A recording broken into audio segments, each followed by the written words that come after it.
So today I'm going to show you how to do a scissors exercise. So this exercise is really great for challenging the control around that pelvis and around the hip movements by adding that reciprocal movement through our legs.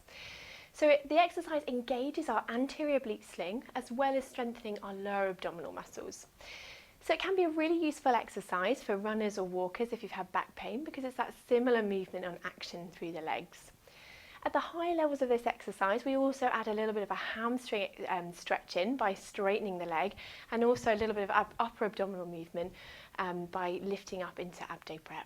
So we're going to go through various levels of the exercise, and you can just pick what's comfortable for you and move through those as you feel stronger, because it's really important to go at the right level for you so that you're really working those correct muscles.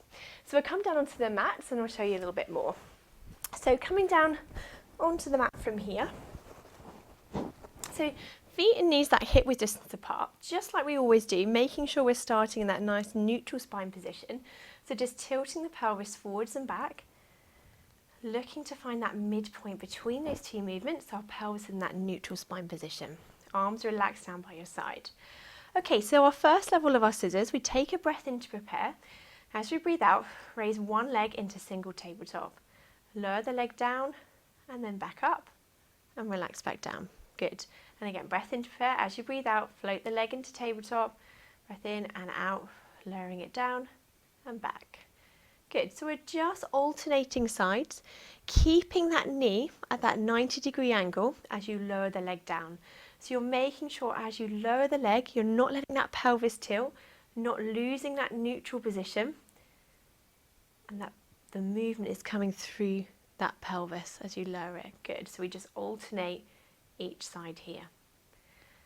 Then if that's comfortable, we move up by bringing both legs up into a double tabletop position. Now again, making sure that tummy stays flat. We shouldn't see any doming through this exercise of that tummy, and the pelvis in that neutral position. So we do the same again, breath in to prepare. As you breathe out, tap the foot down and lift back up. Breath in. As you breathe out and out. Good. So you're breathing out as you're lowering that leg down and breathing in to lift it back up. Keeping that knee at that 90-degree angle as you're tapping the foot down. The body often wants to cheat a little bit and bend at that knee to help you. So that's what you're really watching for as you do this exercise, that you don't let that knee bend and you also maintain that pelvis, that neutral position, and keep that tummy flat. If you start to feel that your back is really arching or tummy doning, you might need to come down a level. A little tip at this level as well is that if you imagine you're tapping that foot down into a bucket of water, you can either tap it to the bottom, which is what we're aiming for, but if that feels too much, you could just tap it halfway, just halfway into that bucket, just to ease that movement slightly, but still work into that double tabletop. Good. So the next level from there, keeping at that tabletop position, we then add a little bit of speed in. So we can still do the same again, breath in to prepare. As you breathe out, we tap the foot down, but this time we move a little bit faster and we breathe in for about 2 movements and breathe out for about 2 movements. So we're really just increasing the speed, so the legs are just moving simultaneously from each other. Good. Breathing in and out. Breathing in and out. So we're just moving side to side from there. Very good, and then coming back into that tabletop.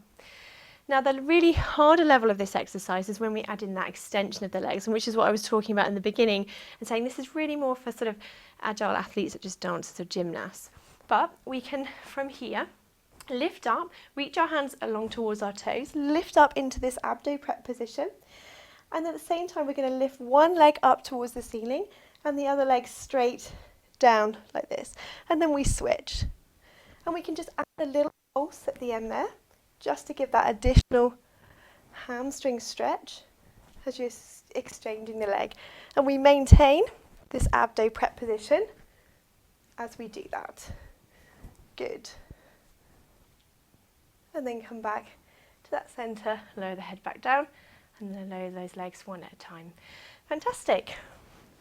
So that's how we do a scissors exercise. I hope that's been helpful.